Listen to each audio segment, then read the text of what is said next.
कटनी आज दिनांक जनजाति के राष्ट्रीय अध्यक्ष लाल सिंह के द्वारा आज कटनी बरगवा स्थित भारतीय जनता पार्टी कार्यालय में अनुसूचित जनजाति के प्रमुख जन संगोष्ठी आयोजित की गई, जिसमें सैकड़ों कार्यकर्ता उक्त हाल में खचाखच भरे थे। जिसमें उपस्थित कार्यकर्ताओं को संबोधित करते हुए एससी के शैक्षणिक सशक्तिकरण के लिए सबसे बड़ी योजना की जानकारी दी, जिसमें बताया गया कक्षा 11वीं से शुरू होने वाले सभी पाठ्यक्रमों में 60 लाख छात्रवृत्ति की चर्चा किया गया और पूर्व अनुपात जो 2013-14-17% हो गया था, जो बढ़कर 2018-19 में 23% हो गई। यह योजना 1944 में अस्तित्व में आया। आगे जानकारी में बताया कि सबसे गरीब घरों के छात्रों के नामांकन से कक्षा 10वीं के छात्रों को स्कूल छोड़ने तक छात्रवृत्ति की प्राथमिकता दी जाएगी और डेटा के आधार पर चयन भी करेंगे। केंद्रीय सशक्तिकरण के चलते जनजाति के छात्रों को जो भी केंद्रीय प्रदेशी छात्रों के लिए विशेष अभियान चलाया जाएगा, जो अगले वर्ष 5 वर्षों में 1.36 करोड़ छात्रवृत्ति देनी है, जो अगले 4 वर्षों में 4 करोड़ों छात्रों को इस योजना का लाभ आने वाले दिनों में मिलेगा और यह लाभ छात्रों को सीधे उनके खाते में हिस्सेदारी 50% की रहेगी, जो केंद्रीय हिस्सेदारी कहलाएगी, जो मूल्य तथा सीधे उनके खाते में ट्रांसफर किया जाएगा। छात्रवृत्ति योजना के तहत अगले 5 वर्षों में 59,038 करोड़ खर्च किया जाएगा।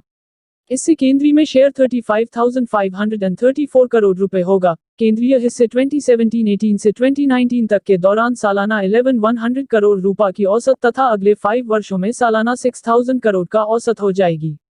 इसमें इस उद्बोधन के चलते हमारे देश के प्रधानमंत्री माननीय नरेंद्र मोदी जी इस योजना को लाए हैं। पूरे भारत में इसको पहुंचा रहे हैं ताकि हर जनजाति के छात्रों को इसका लाभ ज्यादा से ज्यादा मिल सके। कटनी से प्रवीण कुमार पाराशर रिपोर्ट। कटनी। हेडिंग: अनुसूचित जनजाति के प्रमुख चंद्र संगोष्ठी का आयोजन किया गया कटनी बीजेपी कार्यालय में जनजाति के राष्ट्रीय अध्यक्ष लाल जी आर की उपस्थिति में।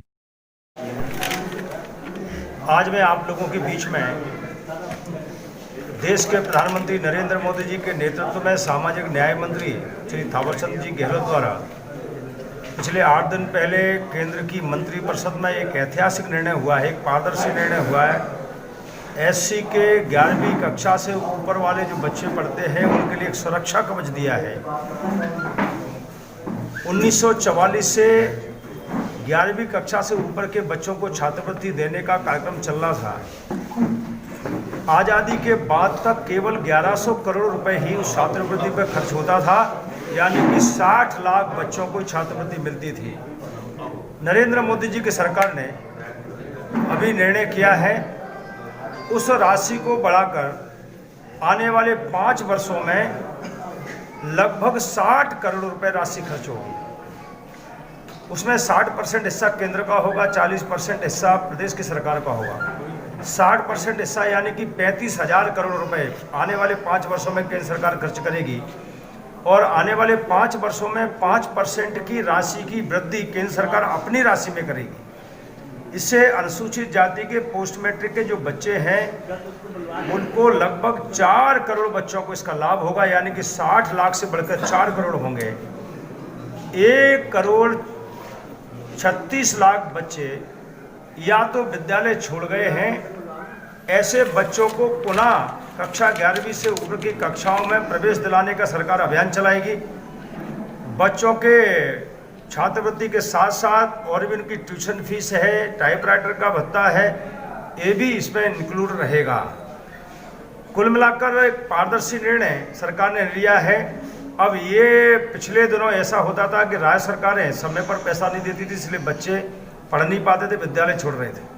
अब सरकार ने, केंद्र सरकार ने तय कर दिया है कि रजिस्ट्रेशन प्रदेश की सरकार तय करेगी, उनके खाते खोलेगी, सबसे पहले प्रदेश की सरकार पैसे डालेगी और समय पर ही एक क्लिक करके केंद्र सरकार भी डीबीटी के माध्यम से बच्चों के खाते में पैसा डालने का काम करेगी। तो बीच का बिचौलिया भी कोई नहीं होगा। श्रीमान जी, एक मिनट, पैसा समय पर बच्चों को पहुंचेगा, समय पर वो किताब खरीद पाएंगे, पढ़ने के साधन खरीद पाएंगे। इस कारण से उनकी शिक्षा की गुणवत्ता में बढ़ोतरी होगी, उनके जीवन में बढ़ोतरी होगी, लेवल कॉन्फिडेंस, जो कॉन्फिडेंस लेवल उनका वो बढ़ेगा। और एक ऐतिहासिक एससी के बच्चों के हित में एक कार्यक्रम सरकार ने दिया है। मैं आदरणीय नरेंद्र मोदी जी को और थावरचंद गहलोत जी को बहुत बहुत बधाई, शुभकामना देना चाहता हूँ और देश भर के अनुसूचित जाति के भाई बहनों की ओर से उन्हें धन्यवाद और आभार देना चाहता हूँ। हमारा के शिक्षक ही नहीं है, तो क्या केवल छात्रवृत्ति जारी कर देने से शिक्षा का स्तर सुधर जाएगा, ऐसा मानते हैं? मैंने पहले ही कहा है, केंद्र की सरकार मॉनिटरिंग करेगी, इसकी समीक्षा समय समय पर करेगी। इसका मतलब है कि केंद्र की कोई ना कोई टीम आकर इसका परीक्षण करेगी।